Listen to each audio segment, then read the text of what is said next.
कभी कभी फील होता है ना कि लाइफ एक अजीब मजाक से कम नहीं है।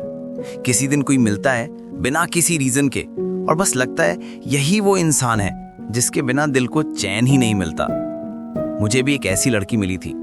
उसका नाम लेने की हिम्मत तो आज भी नहीं मुझ में, पर हाँ, उस दिन से मेरी लाइफ बदल गई थी। पहली बार जब देखा था ना उसे, कुछ अलग सा फील हुआ था, जैसे पूरी दुनिया लुक गई हो और मेरी सारी प्रॉब्लम्स, मेरा सारा गुस्सा बस उसकी एक स्माइल में कहीं खोसा गया हो। वो हमेशा हंसती रहती थी और मैं तो बस उसकी खुशी का दीवाना हो गया था। पता ही नहीं था कि केयर करना भी एक एडिक्शन बन जाता है।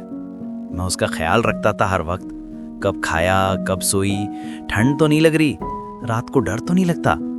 जैसे पूरी दुनिया का पीस बस इस बात पे डिपेंड करता था कि वो ठीक है। उसके लिए मैंने अपना सब कुछ चेंज कर दिया था।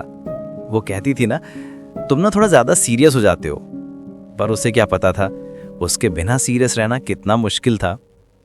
एक दिन रात को हम कॉल पे थे, बाहर बारिश हो रही थी। उसने पूछा, तुम मेरी आवाज सुन के सो जाते हो? मैं हंसा और बोला, नहीं, मैं तुम्हारी सांसें सुन के सो जाता हूं। फिर हम दोनों चुप हो गए थे।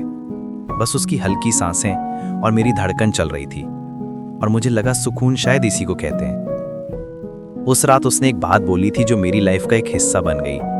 उसने कहा, जब मैं तुम्हारे पास नहीं होती ना, तो मैं अपना पिलो हक कर लेती हूँ, ऐसे लगता है जैसे तुम मेरे साथ हो। तब मैंने भी कहा था, तो फिर आज से जब भी मैं सोऊंगा मैं भी अपना पिलो हक करूंगा ताकि मुझे लगे तुम मेरे साथ हो। और सच कहूं, उस दिन के बाद मैं बिना उसकी सांसें सुने सो ही नहीं पाता था।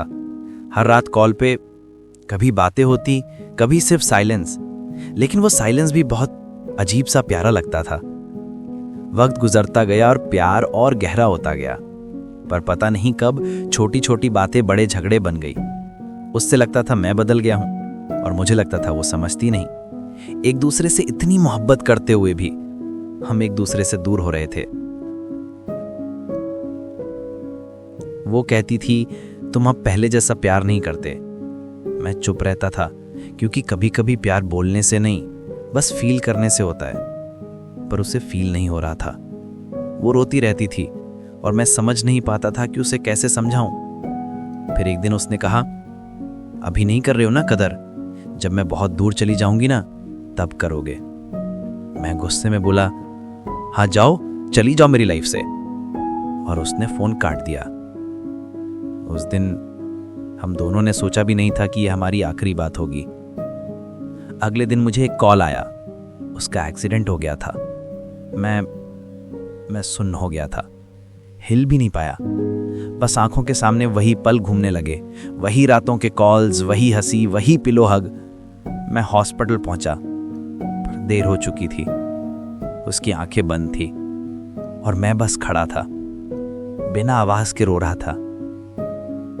मुझे बस उसके वर्ड्स याद आ रहे थे, बुलाने पे भी नहीं मिलूंगी। और हाँ, अब वो नहीं मिलती।